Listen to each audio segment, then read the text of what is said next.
네, 안녕하십니까. 당호대 김준필입니다. 그래서 저는 이제 제 주제는 이제 MP 조인트, 썸의 MP 조인트 아시오스코프인데요. 처음에 이제 이 제목을 보시고 이제 우리 여러 김재환 선생님이나 박민준 선생님께서 야, MP 조인트 아시오스코프 할 게 있어. 그러시죠. 사실 할 게 없으면 제가 이 자리에 있을 이유가 없겠죠. 그래서 썸에서 MP 조인트 아시오스코프 어떤 게 도움이 되는지 인디케이션 주로 아마 말씀드릴 것 같습니다. 이제 사실 썸의 MP 조인트 아시오스코피는 사실 1970년 그 대만의 첸 선생님이 발표를 먼저 하셨어요. 그런데 실질적으로 이제 워낙 조인트 자체가 작고 그리고 이제 또 사람들이 좀 귀찮아하다 보니까 사실상 많이 발전은 되지 않는 것 같습니다. 그러나 스코프 하는 데는 아주 뭐 크게 모자람이 없습니다. 우리가 썸의 MP 조인트의 그 아나토미를 보면 실제로 니나 엘보와 같이 사실 조인트만 작을 뿐이지 비슷한 머슬 구조와 리가멘트 구조로 구성이 되어 있습니다. 그만큼 복잡하고 사실 쉽지 않게 하는 조인트고요. 실제로 환자들이 이제 그 썸을 많이 쓰다 보니까 통증을 많이 호소하는 경우가 많이 있습니다. 그래서 이제 이 썸의 그 MP 조인트를 이루는 그 리가멘트 구조는 사실 그 캡슐러 리가멘트 컴플렉스로 형성되고 있죠. 그래서 세사모이드와 함께 잡고 있는 여러 가지 이제 주변에 이제 콜라테럴 리가멘트, 머슬 구조로 해서 이 썸의 스테빌리티를 유지를 하고 있죠. 그래서 이제 이 콜라테럴 리가멘트 아나토미를 보면은 이제 엘보처럼 두 가지처럼 돼 있죠. 프로퍼 콜라테럴 리가멘트하고 어세서리 콜라테럴 리가멘트 구성되어 있는데 이제 위치 자체가 이제 이 붙는 위치가 프록시말은 도살 쪽에서 붙고 메타카팔에서는 볼라 쪽으로 이렇게 오블릭하게 붙는데 이제 어세서리 콜라테럴 리가멘트고요. 그래서 익스텐션 할 때는 이 어세서리 콜라테럴 리가멘트가 더 타이트해지고 플래션 할 때는 이제 프로퍼 콜라테럴 리가멘트가 타이트해지는 이런 구조로 구성되어 있는데 실제로 이제 이러한 구조로 구성되어 있고 우리가 이제 그 뒤쪽으로 이제 EPL이 지나가다 보니까 우리 이 조인트에는 사실상 우리가 스코프로 충분히 들어갈 수 있는 여지가 있습니다. 이제 썸에 이제 가장 이제 우리가 문제점이 일으키는 게 이제 인스터빌리티인데요. 그래서 우리가 엑스레이도 좀 진단할 수가 있습니다. 그래서 보면 보통 이제 우리가 이제 익스텐션 했을 때 이제 이렇게 스트레이트하게 라인이 되는데 콜라테럴 리가멘트가 럽처가 되면은 이렇게 이제 디스탈, 즉 프록시말 팔랑스가 볼라 쪽으로 서브션 되는 이런 구조가 형성되고 있고, 그다음에 이제 우리가 C 사인이라고 해서 이렇게 보통 썸은 프록시멀 밸런스와 이렇게 C 형태의 라인이 형성되고 있는데 만약에 이게 이제 블록이 되는 경우에 있어서는 콜라테럴 리가멘트에 럽처가 있다, 인서비트가 있다라고 진단을 할 수가 있습니다. 이런 스트레스 테스트가 많이 사용되고 있죠. 그래서 스트레스를 테스트 줬을 때 이제 30에서 45 정도의 이런 그 벌어짐이 있다라고 했을 때는 개입이 형성됐을 때는 인서비트가 있다고 판단하고 있고, 특히 이제 프로퍼 콜라테럴 리가멘트 진단하기 위해서는 프로퍼 콜라테럴 리가멘트는 아무래도 이제 플래션 할 때 더 타이트해지니까 플래션 30도 정도 플래션 상태에서 스트레스 테스트를 줘야지 리가멘트의 그 페이턴시를 잘 볼 수가 있습니다. 물론 이제 MRI 같은 경우 도움이 많이 되겠죠. 그래서 이런 그 스테논 리전에 특히도 많이 도움이 될 수가 있습니다. 그래서 기존에 보고된 논문에 의하면 한 95%, 심지어는 96%의 이런 에크로시를 이렇게 자랑하고 있습니다. 제가 사용하는 썸의 MP 조인트 아시오스코피는 1.9mm입니다. 30도고요. 또 이제 쉐이브는 2.0 쉐이브를 쓰고 있습니다. 그 외에도 이제 다른 조인트와 비슷한 시스템으로 쓰고 있습니다. 보통 이제 이런 트랙션 타워를 이용하겠고요. 이제 가장 중요한 건 포탈인데 포탈은 사실 간단합니다. 그래서 MCR R 포탈과 MCP R 포탈과 MCP U 포탈이 있는데 MCP R 포탈은 EPB에 레디얼 사이드에서 들어갈 수가 있고요. 그 다음에 MCP U 포탈은 EPL에 얼라 사이드에서 조인트 라인에서 들어갈 수가 있습니다. 그래서 이런 조인트 형성을 할 수 있는 것이죠. 이 두 포탈로 해서 보게 됩니다.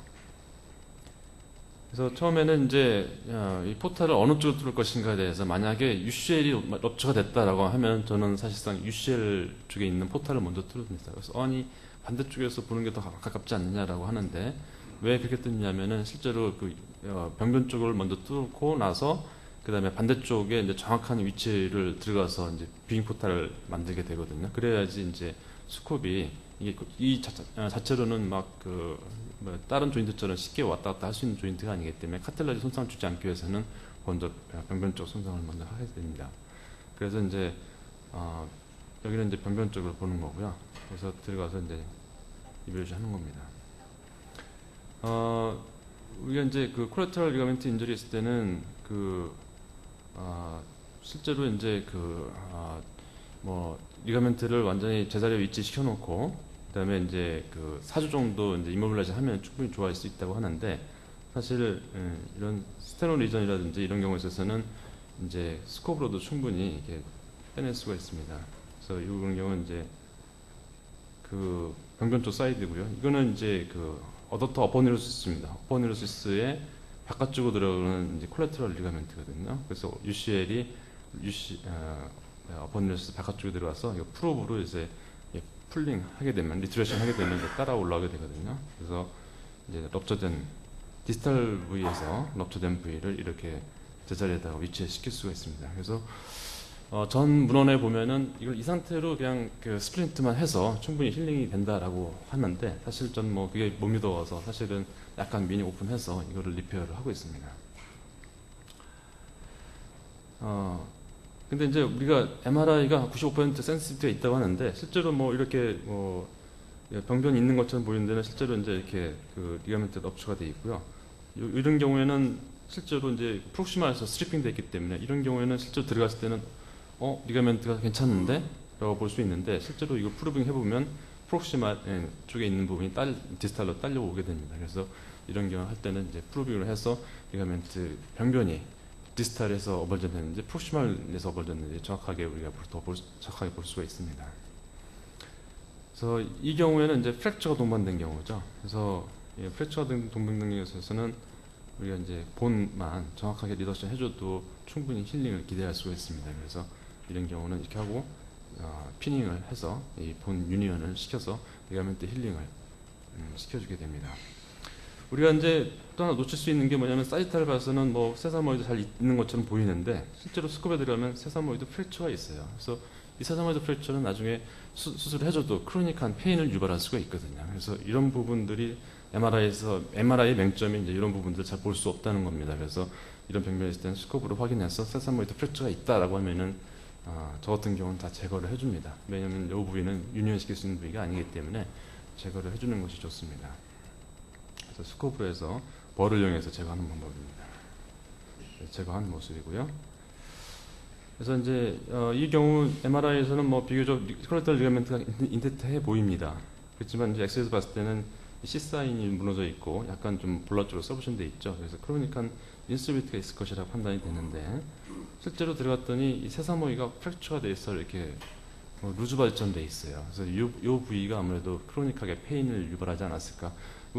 뭐 MRI 보면은 리가멘트 힐링돼서 충분하게 스테빌리티를 가질 것 같은데, 이런 부분 때문에 크로닉한 페인을 유발하지 않았을까 생각합니다. 그래서 이런 부분들은 벌어서 충분히 제거를 해주고, 그다음에 페인을 좋아지게 했습니다. 우리가 스터디를 했는데, 실제로 MRI하고 우리가 스코프하고 파인딩을 봤을 때는 MRI의 에크로시가 실제로는 뭐 10% 이상 낮은 걸로 이렇게 보고되고 있거든요.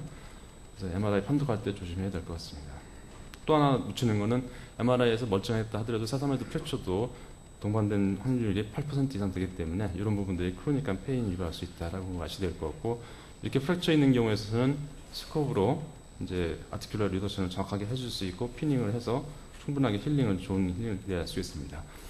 그 외에 이런 아큐트 인저리 외에도 크로닉한 인플라멘터리 아스라이티스도 상반될 수 있겠죠. 그래서 류마토이드 아스라이티스인지 아니면 가우드 아스라이티스 때 우리가 시노백트비를 충분히 해줘서 좀 만족을 가질 수 있고, 오스테오 아스라이티스 경우에도 이런 루즈 바디를 제거할 수 있는 그런 테크닉이 있습니다. 그래서 좋은 결과를 보고하기도 했었고요.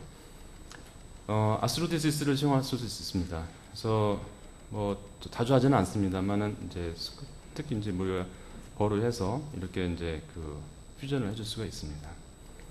특히 이제 또한 크로닉 인스비트인 경우에는 사실 난감한 경우 많죠. 그래서 리가멘트를 리컨솔 해주는 것도 좀 애매할 때도 있었는데, 이런 경우에 있어서는 우리가 이제 썸마트링 기준으로 있어서 리가멘트 스테빌리티를 좀 더 해줄 수가 있죠. 또 하나는 세사모이드 아스라이티스인데, 이런 세사모이드 아스라이티스는 우리가 하려면은 우리가 오픈해서 세사모이드 이시전 하거나 아니면 세사모이드 아스라이티스를 사용할 수가 있는데, 이런 경우에 있어서는 우리가 충분히 스코프로 세사모이드만 제거할 수가 있겠죠.